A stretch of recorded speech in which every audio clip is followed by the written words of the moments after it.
What we've seen is a very concerted diplomatic emphasis by both the Obama administration and the Chinese government to cobble together some sort of basic agreement on climate change in advance of the Paris negotiations that begin November 30th. And so while, when you boil down all the details of what's being agreed to, it's fairly modest. And it doesn't really match the aggressive timetable that all the climate scientists are saying the world needs to agree to. But this is incredible progress from where we were just a couple of years ago. I think it's a reflection of a lot of movements within a bunch of these countries, grassroots movements by citizens, by environmental groups, to raise this as an important issue. I think it's an understanding of where the technology is going. I think even energy-intensive industries, energy production industries, are understanding we can't continue doing things the way we have for the last 100 years.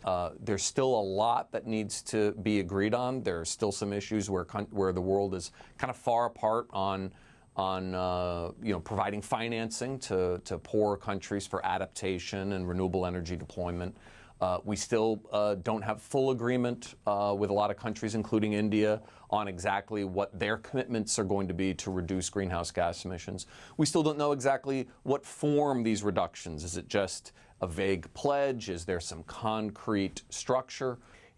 We've touched on President Xi and President Obama, their commitments. You say baby steps. We've seen some of these speeches at the UNGA, all of this leading up to Paris. Mm-hmm. Kind of laying the groundwork. So what do you see coming out of it? Will there be something meaningful? I think there's going to be, because I think there has to be, and the Obama administration and other governments have put too much priority on reaching some agreement to just see it collapse. So the two big things that we need to see come out of Paris is a verifiable commitment to reduce greenhouse gas emissions to some acceptable level by the major countries. And the second thing is coming up with some financial fund that is going to drive resources to poorer countries to deal with adapting to the impacts they're already facing with climate change and to assist with deployment of renewable energy.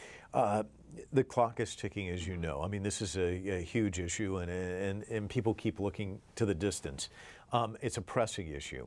If you were to write the script for what's to come out of Paris, the ideal, what would it be? Well, the scientists have told us that what we need to see is to limit future temperature growth to 3.6 degrees Fahrenheit. An analysis of all of the public commitments of all the major powers leading up to Paris would be about limiting it to about 6 or so degrees. So we're about almost double of what the science tells us. But had we done none of these commitments, the temperature increase would be up to 8 degrees Fahrenheit. So what we're seeing is the commitments that the countries are cobbling together in advance of the Paris meetings is going to result in real decreases in greenhouse gas emissions, which is going to help contain the impacts of climate change and global warming.